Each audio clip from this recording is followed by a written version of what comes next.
नमस्कार, आप देख रहे हैं नेशन लाइव। मैं हूं आपके साथ काजल चौधरी। न्यू ईयर स्कूल को आगे बढ़ाते हुए अभी हम मौजूद हैं न्यू एसडी पब्लिक स्कूल में। यहां शिक्षा पर चर्चा के लिए हमारे साथ स्कूल के चेयरमैन मौजूद हैं मिस्टर संजय अग्रवाल। आइए इनसे बात करते, जानते हैं इनके क्या विचार है शिक्षा पर और कैसे ये स्कूल को बेहतर शिक्षा देने में सक्षम है।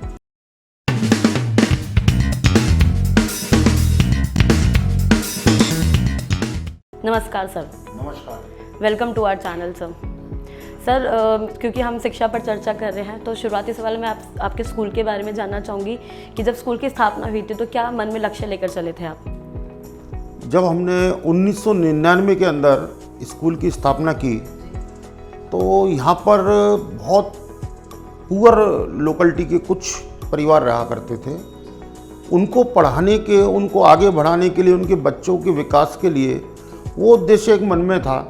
उसी को लेकर के ये विद्यालय आज 23 साल से लगातार इस क्षेत्र में बच्चों को पढ़ाने का काम कर रहा है। और आज बच्चों की सेकंड पीढ़ी, यानी जो पढ़ के गए थे उनके भी बच्चे विद्यालय में आकर के पढ़ाई कर रहे हैं। जी सर, जैसे आपने बताया कि 23 साल से स्कूल रन कर रहे हैं आप, तो आपने काफ़ी चैलेंजेस भी फेस किए होंगे क्योंकि बीच में कोविड भी रहा है। कोविड कितना टफ निकला है सबके लिए, पूरा एजुकेशन सिस्टम इसमें हमारा बोलते हैं इन्फ्लुएंस हो गया था। तो आपका स्कूल इससे कैसे कोप अप कर पाया है? कोविड जैसी बीमारी ना कभी किसी ने सुनी थी, ना देखी थी, ना समझी थी। लेकिन इस बीमारी के अंदर जो सबसे ज़्यादा नुकसान अगर किसी का हुआ है तो जो विद्यार्थी थे, स्कूल थे या शिक्षा सिस्टम था हमारा, उसी का सबसे ज़्यादा नुकसान हुआ। क्योंकि बच्चे मोबाइल के ऊपर बस एक नाम मात्र के लिए पढ़ाई कर रहे थे। और बच्चे भी बहुत ज़्यादा, आज जो कोविड के बाद बच्चे नेक्स्ट क्लासेस में आ रहे हैं, उनकी स्थिति उस क्लास के लायक भी नहीं बची। लेकिन अब उसको प्रोग्रेस कर रहे हैं धीरे धीरे। और कोविड की वजह से फाइनेंशियली तो दिक्कत रही, लेकिन मानसिक रूप से भी बच्चे जो ना बहुत वीक हो गए, जिनको संभालने के लिए बहुत ताकत आज लगानी पड़ रही है। सर जैसे बच्चे कमज़ोर हो गए हैं, अगर हम बात करें टॉपर्स की, तो कहीं ना कहीं वो अपने आप को फिर भी उस स्तर पर वापस लेकर आ जाते हैं। लेकिन कुछ एवरेज बच्चे होते हैं जो वीक स्टूडेंट्स होते हैं, उन पे कुछ ज़्यादा ही मेहनत करने की ज़रूरत होती है। तो उन बच्चों के साथ आपका स्कूल कैसे डील करता है? हमारे यहाँ की जो टीचर्स हैं वो उन बच्चों को, जो वीक बहुत ज़्यादा बच्चे हैं, उनके ऊपर विशेष ध्यान देती हैं। जैसे मान लीजिए फर्स्ट क्लास में बच्चा आ गया लेकिन उसको अक्षर जोड़ करके बोलना नहीं आ रहा है या समझना नहीं आ रहा है, तो उसके लिए अलग से टाइम देना, अलग से उन बच्चों को क्लास देना या स्कूल के बाद भी समय देना, ये हम लोग कर रहे हैं। जिससे कि अब बच्चे कुछ ठीक होने लगे हैं और उम्मीद कर रहे हैं कि इस सेशन के एंड तक बच्चे अपनी क्लास के लायक बन जाएंगे। सर अभी अगर हम बात करें सरकार की, तो अभी गवर्नमेंट की तरफ से एक काफ़ी अच्छा स्टेप लिया गया है एजुकेशन सेक्टर के लिए, जो कि है नेशनल एजुकेशन पॉलिसी। तो आपका स्कूल कैसे इसको इम्प्लीमेंट करना चाहेगा? अभी तक मैंने जितना भी एनईपी के बारे में पढ़ा है या सुना है, वो बहुत अच्छा एक भारत सरकार लेकर के आ रही है, जो कि शायद भारत के विकास के लिए सबसे ज़्यादा अहम जो चीज़ हो सकती है वो एनईपी हो सकती है। क्योंकि मेरा मानना यह है कि शिक्षा बेकार है अगर संस्कार नहीं है। संस्कार के बिना शिक्षा बिल्कुल जीरो है। डिग्री आप चाहे कितनी भी ले लीजिए, आप चाहे कितना भी बेसिकली ज्ञान प्राप्त कर लीजिए, लेकिन अगर संस्कार साथ में नहीं है तो वो शिक्षा बिल्कुल बेकार है। और एनईपी के अंदर जो मैंने पढ़ा है, समझा है, वो प्रैक्टिकली काम करने के लिए बच्चों को एक तरीके का जो उनके अंदर हुनर है उसको बाहर निकालने के लिए और उनके संस्कारों को जोड़ने के लिए, बच्चों को भारत की मिट्टी से जोड़ने के लिए, भारत के संस्कार से जोड़ने के लिए जो एनईपी में पूरा सिस्टम दिया है वो बहुत सुंदर और बहुत अच्छा है। और उम्मीद करते हैं कि एनईपी लागू होने के बाद पूरे देश का, पूरे प्रदेश का और हम सब के बच्चों का बहुत अच्छा विकास होगा और वो बहुत अच्छे बन पाएंगे। संजय जी, जैसे आपने बात करी संस्कारों की, तो मेरा सवाल इस पे कि आजकल हम देख रहे हैं कि बच्चे जो हैं या फिर स्कूल के कह लीजिए, स्कूल मैनेजमेंट इतना ध्यान नहीं देता मोरल और एथिकल वैल्यूज़ पे, लेकिन जो कि कहीं ना कहीं हम लैक कर रहे हैं इन सब चीज़ों में। तो अगर हम बात करें न्यू एसडी पब्लिक स्कूल की, तो ये कैसे बच्चों में फॉलो करवाता है ये सब संस्कार, एथिकल वैल्यूज़, मोरल वैल्यूज़? हमारे यहाँ बच्चों को अपने संस्कृति से, अपने जो पुराने सिस्टम हैं उनसे लगातार जुड़ाव रखते हैं हम लोग। जैसे माता पिता का आदर करना, तो माता पिता का अब मदर्स डे होता है, मदर्स डे पे ग्रीटिंग कार्ड वगैरह नहीं होते हमारे यहाँ।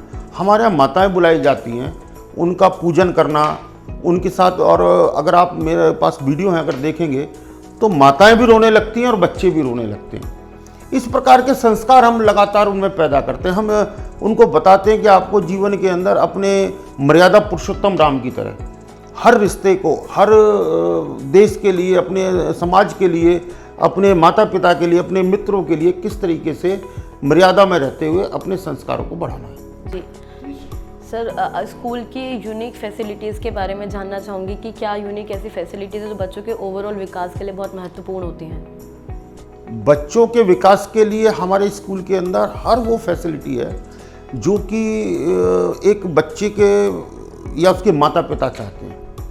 आज स्थिति में आपको एक छोटी सी बताता हूँ। अभी EWS के अंदर एक हमारे जानकार हैं, ड्राइवरिंग का काम करते हैं, उन्होंने द्वारका के अंदर एक स्कूल में एडमिशन करा दिया। EWS में हो गया उसका। अब 4 साल बाद वो मेरे पास आया कि मुझे नाम कटवाना है, कहीं और EWS में कराना है। लेकिन गवर्नमेंट की पॉलिसी ऐसी नहीं है कि कहीं से नाम कट के दोबारा से हो जाए एडमिशन। मैंने उससे पूछा कि भाई क्यों आप ऐसा करना चाहते हैं, तो उसने मुझे बताया कि सर मैं वहाँ पर बच्चे को पढ़ा नहीं पा रहा हूँ, मेरा बच्चा डिप्रेशन में चला गया है। मैंने पूछा कैसे? कह रहे वहाँ की जो लोकेलिटी है, वहाँ के जो सिस्टम है वो मेरे परिवार से, मेरे सिस्टम से मेल नहीं खाते। इस वजह से वो बच्चा डिप्रेशन में आ गया। वहाँ पे बच्चे आते हैं, गाड़ियों में आते हैं, मेरा बच्चा बेचारा ऑटो में बैठ करके या ई-रिक्शा में बैठ के जाता है। वहाँ पर बच्चे टिफ़िन 1000-1000, 2000 रुपये के लेकर के आते हैं, पॉकेट मनी बहुत ज़्यादा लेकर के आते हैं, उनकी बोलचाल, उनका रहन सहन बिल्कुल अलग है। तो इस तरीके से वो डिप्रेशन में आ गया है। तो ये सब चीज़ें देखते हुए आज के जो शिक्षा प्रणाली के अंदर हमें करना चाहिए वो ये देख लेना चाहिए कि बच्चे को हमारे संस्कृति और हमारा जो समाज है, जो हमारा सिस्टम है, उसी के अकॉर्डिंग हम लोग उसको दाखिला करें। तो आज जो हम यहाँ पर सराउंडिंग में देखते हैं, अपने आसपास जितने भी लोग रहते हैं, लोकेलिटी रहती है, उनको हमारे स्कूल की सारी फैसिलिटीज़ बहुत अच्छी लगती है। हम लगातार एक्टिविटी रूम हमारे स्कूल में बना हुआ है, हम एक्टिविटी कराते हैं बच्चों को। हम पढ़ाई, अक्षर ज्ञान करा देना बहुत आसान है, लेकिन एक्टिविटी के माध्यम से खुद बच्चा सीख जाए वो काम बड़ा मुश्किल होता है। वो कोई स्कूल नहीं कराता, क्योंकि हम 70 साल के अंदर क्या सीख रहे हैं? जो हमने पढ़ कर के आए हैं, जो रटना हमने सीखा है, जो हमने याद करके लिखना सीखा है, वही हम लोग पढ़ाते हैं। हमारे टीचर्स की भी वही कमी है कि हम लोग वही कर रहे थे, लेकिन हमने अपने स्कूल के अंदर एक्टिविटी के साथ पढ़ाई का काम शुरू करा है। हमारे यहाँ लैब है, हमारे यहाँ लाइब्रेरी है, हमारे यहाँ बड़ा फील्ड है, हमारे यहाँ सामान खेलने का जो भी है वो भी है। और स्पोर्ट्स डे मनाते हैं हम लोग 8 दिन 10 दिन के लिए। 26 जनवरी के ऊपर बहुत बड़ा एक कार्यक्रम करते हैं जिसके अंदर 2 से 3 हज़ार लोग आते हैं। उनके पेरेंट्स, बच्चों के पेरेंट्स हो गए, उनके रिश्तेदार हो गए, अड़ोसी पड़ोसी, वो सब आते हैं और कार्यक्रम पूरा भव्य होता है। पूरा स्कूल लगभग पार्टिसिपेट करता है उसमें। हर बच्चा, हर क्लास का उसमें पार्टिसिपेट करे, ऐसी हमारी मंशा रहती है। तो हमारी स्कूल के अंदर सारी फैसिलिटीज़ हैं। सर, आखिरी क्वेश्चन मैं आपसे लेना चाहूँगी आपके बारे में ही कि बीइंग एज अ चेयरमैन आपकी जर्नी के बारे में हमें कुछ बताइए। एजुकेशन फील्ड के अंदर जर्नी बहुत अच्छी है। एक रेस्पेक्ट जो लोगों की टीचर्स के लिए या एजुकेशन देने वाले लोगों के लिए थी, वो तो कम हुई है, क्योंकि कहीं ना कहीं मीडिया ने और राजनीतिक लोगों ने शिक्षा को द्रोणाचार्य वाला या भगवान राम जैसे लोग निकलने वाले वन के अंदर पढ़ाई करके, गुरुकुल में पढ़ाई करके निकलने वाली जो हमारी संस्कृति, हमारी पद्धति थी, उसको खराब किया है। लेकिन फिर भी मैं ये समझता हूँ कि मैं कहीं निकल जाता हूँ तो रास्ते में बहुत सारे बच्चे मिल जाते हैं, और अब तो बच्चों के बच्चे भी हैं तो वो भी नमस्ते करते हैं और बड़ी रेस्पेक्ट की उससे देखते हैं। तो मेरी जर्नी के अंदर इन टोटल यही है कि एजुकेशन की वजह से मान सम्मान तो बढ़ा है, और हमने कोशिश की है कि हमारे यहाँ से बच्चे बहुत अच्छा निकल के जाएं। अभी रिसेंटली एक इंस्पेक्शन था हमारे स्कूल में, जिसमें deputy director of education doctor Marka ji आए थे। एक बच्चे ने 8th क्लास की उनका स्केच बना के दिया। वो इतने प्रभावित हुए इस स्केच से कि उन्होंने तुरंत एक डिप्टी डायरेक्टर के ऑफिस से एक सर्टिफिकेट उस बच्चे को दिया। नहीं तो डिप्टी डायरेक्टर जल्दी से सर्टिफिकेट देते नहीं हैं, लेकिन उस बच्चे को दिया। तो हमारे स्कूल के अंदर हम कोशिश करते हैं कि सारी चीज़ें बच्चों के अंदर विकास की जो वो बाहर नहीं मिल पाती हैं, या और स्कूल जो इंग्लिश माध्यम पे चल रहे हैं, मैकाले की इंग्लिश पे चल रहे हैं, वेस्टर्न कल्चर पे चल रहे हैं, उससे हट करके भारतीय संस्कृति के हिसाब से हम अपने स्कूल को चलाएं। और ये जर्नी मेरी बहुत अच्छी है और आनंद आता है जब मान सम्मान करते हैं पेरेंट्स। ठीक है, कुछ अनपढ़ होते हैं, वैसे होते हैं, लेकिन अच्छा है, इन टोटल बढ़िया लगता है। सर वैसे तो ये आखिरी क्वेश्चन था, पर आपकी बातों से मेरा एक क्वेश्चन और आया है कि जैसा आपने बोला कि राजनीति के चलते एजुकेशन पे काफ़ी असर पड़ा है, तो क्या असर आपके हिसाब से क्या असर देखने को मिला है? क्योंकि कहीं ना कहीं हम सब जानते हैं कि एजुकेशन सिस्टम में एक पॉलिटिक्स तो हमेशा घुसी ही है, तो उसका क्या असर देखने को मिला है? देखिए, राजनीतिक व्यक्ति और राजनीति शिक्षा को माध्यम बना के की जाए वो बुरी बात है, लेकिन राजनीति भी एक विषय है, उसको शिक्षा के साथ जोड़ के देखा जाए तो वो अच्छी बात है। लेकिन आज मीडिया और राजनीतिक लोग स्कूलों के लिए, प्राइवेट स्कूलों के लिए एक इस तरीके का माहौल बनाते हैं पूरे देश के अंदर कि लोग ये सोचते हैं लूट रहे हैं, ये बहुत बुरा काम कर रहे हैं, और पढ़ाना भी प्राइवेट स्कूल में चाहते हैं। आज तक कोई भी सरकार, कोई भी नेता या कोई मीडिया वाला ये नहीं बता पाया कि एक स्कूल को चलाने के लिए मिनिमम फीस पेरेंट्स को क्या देनी चाहिए, कभी नहीं बताते। लेकिन किसी ने अगर एनुअल चार्ज ले लिया, कभी कोई मीडिया या कोई नेता ये नहीं बताता कि यहाँ पर जो बिजली का बिल आता है वो कॉमर्शियल होता है, पानी का बिल आता है कॉमर्शियल होता है, जो हाउस टैक्स लगता है कॉमर्शियल होता है, 7th पे के हिसाब से आपको सबको पेमेंट करना है।